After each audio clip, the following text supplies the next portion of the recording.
Olá pessoal, mais um vídeo para vocês, né?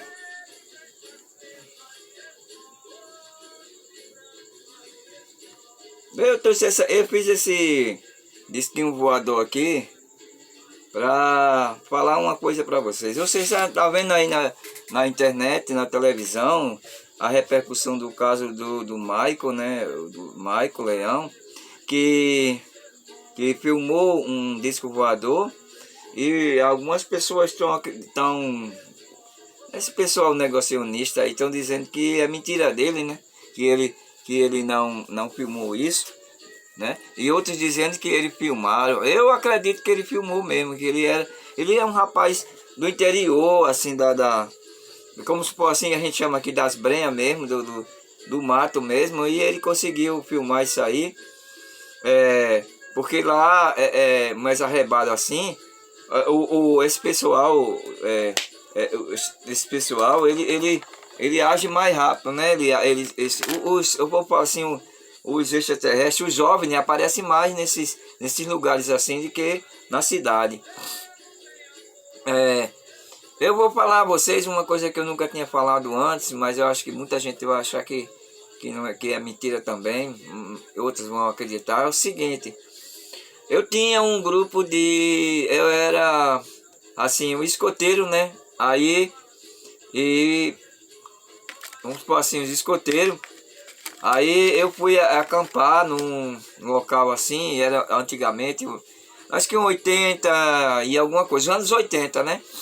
Aí eu era bem jovem, aí eu chamei uns garotos, era um grupo assim, não bem escoteiro, mas era um grupo de pré-militares. A gente treinava militarismo tudo assim, né? Assim, tudo no lado infantil, assim, do lado da infância, tudo em torno de brincadeira, né? Nada era forçado, nem nada. Mas aí eu marquei um acampamento com o pessoal e a gente foi para um acampamento. E esse acampamento foi no rio aqui, o rio, né? No rio, próximo à Ridinha, ali próximo às dunas de Genipabu, tem um rio, a gente foi acampar ali. E de madrugada, eu achei assim, quando fosse fazer a guarda, porque tinha que ficar 2 em 2, a gente dividiu pelo número de pessoas que tinha, ficou 2 em 2, e o número de pessoas, o tanto de hora que ficava, né? Então eu e o que estava comigo, porque eu não falei nada com ele, nem vou dizer o nome dele assim, né? O adulto que estava comigo era só eu e ele tinha mais de 18 anos, né? Ele. Então nós dois ficamos na primeira guarda, né? Que é a primeira guarda, e todo mundo foi dormir. Então quando foi de madrugada, a gente estava dando guarda lá, eu e ele saiu. Ele tem esse costume assim, ele era bem agitado. Aí ele saiu, foi andar na mata, mas como ele era adulto, podia andar sozinho, né? A gente não permitia que saísse um garoto sozinho. Sempre saía 2 a 2. Aí a gente fiquei lá sozinho. E de repente apareceu alguma coisa parecida com isso aqui, ó. Parecida com isso aqui, ó. Assim, na água do rio, assim, eu estava na beira do rio, a barreira é alta, cerca de acho que uns 10 metros mais ou menos. A barreira estava na barreira e o rio lá embaixo. Estava na barreira e eu estava sentado numa lona, olhando para a água, e eu estava com uma lanterna e uma faca e um bastão no chão, né? Um bastão ali, eram nossas armas ali, a lanterna, a faca e o bastão.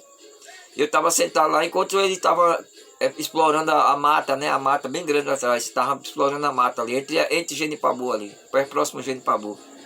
E eu fiquei olhando a mata e de repente eu vi uma resta assim dentro da água, uma luz redonda assim, aquela coisa. Eu olhei. Quando eu fui levantando a vista, o que eu vi foi isso aqui, ó. Foi uma coisa parecida com essa assim, ó. Aqui, né? Mas ela vinha assim, ó, de tamanho de um Fusca, mais ou menos. E ela ia palhando assim na minha frente, subindo assim. E quando eu olhei, tinha umas janelinhas aqui, ó, nessa parte, uma janelinha. E tinha umas 3 janelinhas, eu acho, 2. E tinha 2 seres aqui. Aparecia, ele estava dentro. Aparecia 2 seres. Mas quando eu cheguei a ver os seres, aí veio uma luz bem forte e bateu em mim. Aí eu fiquei assim como se tivesse levado um choque. como se estivesse bêbado, fiquei meio azoado. Então, aí ele foi e passou por cima de mim, passou em cima de mim assim, e foi, né? Ele era do tamanho de um Fusca, passou e eu fiquei assim parado, não consegui me mexer. Mas eu escutei um garoto chorando e gritando, dizendo: ó, uma coisa oval, gritando. Era um dos garotos menor que tinha, acho que ele tinha uns 6 anos, mas ele foi com a gente, mas ele não queria levar ele porque ele era muito novo. Mas já que ele ia com o irmão e o primo, ia com a gente, é um pouco maior, 12 anos, assim, 10, 12 anos os outros. E ele tinha uns 6 anos, aí a mãe dele deixou ele ir, né? Confiava na gente e ele foi. Então, como ele era pequeno, aí a barraca era de lona, numa barraca aberta. Aí os maiores foram encostando assim, ele foi afastando e acabou ficando do lado de fora da barraca assim, né? E por trás a gente não viu. Mas ele viu como o objeto passou. Ele viu e começou a gritar, aí começou a chorar e dizer: é oval, uma coisa oval. É palavra de criança, né, oval. Aí foi na hora que José chegou, né? O garoto, o rapaz estava comigo. O José chegou. Aí o José, vou chamar de José, né? O José, que eu também sou José. Aí o José chegou, e disse: olha, tem um menino chorando. Aí eu disse: vai buscar ele. Aí ele foi lá, pegou o menino, trouxe, botou na lona, no meio de nós dois. E ele ficou lá conversando, né? A gente ficou conversando com ele. Aí ele pegou no sono de novo, deitou-se, pegou no sono. Aí Zelito foi lá e levou ele de novo. Eu falei o nome dele todinho. Aí ele foi levar o garoto lá de novo. O José pegou, levou o menino para lá. Então isso aconteceu comigo, gente. Ó, aconteceu comigo. Mas aí tudo bem, aí parou, né? A gente ficou. Aí a gente viu. Ele, não sei se ele percebeu ou ele viu alguma coisa, mas ele nunca me falou, ficou calado. Mas quando eu cheguei em casa, eu não sei bem, uma semana depois, aí eu comecei a se sentir mal, me sentir muito mal, com a boca, a garganta e a parte aqui do esôfago e até o pulmão, né?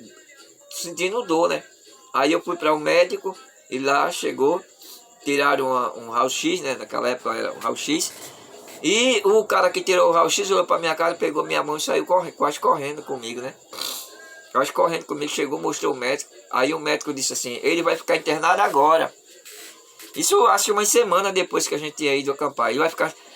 Eu era lutador, eu lutava capoeira, tinha um grupo de capoeira, eu era o mestre da capoeira, eu e o Wellington, era o mestre da capoeira, acampava, andava por todo canto, trabalhava numa serraria e era catequista, fazia a celebração das crianças todo domingo de manhã, fazia um bocado de coisa de agitação ao mesmo tempo. Eu participava de um grupo escoteiro lá no Gancho e tinha esse grupo de pré-militar aqui. E participava e quando eu saí do grupo, eu fui participar do grupo de escoteiro aqui perto também, né? Então tinha o meu grupo de pré-militar e eu participava do grupo escoteiro. Aí isso tudo eu fazia essa atividade, quando foi essa hora eu senti mal. Depois disso eu me senti mal e passei. Aí passei 6 meses dentro de casa. Aí o médico disse: ele vai ficar internado agora, vai ter que passar 6 meses tomando remédio aqui. Minha mãe disse: não, que eu não quero não, eu levo ele para casa. Aí o médico disse: então a senhora tem que assinar aqui. Aí ela assinou, né? Aí assinou e a gente veio embora e trouxe todo o medicamento,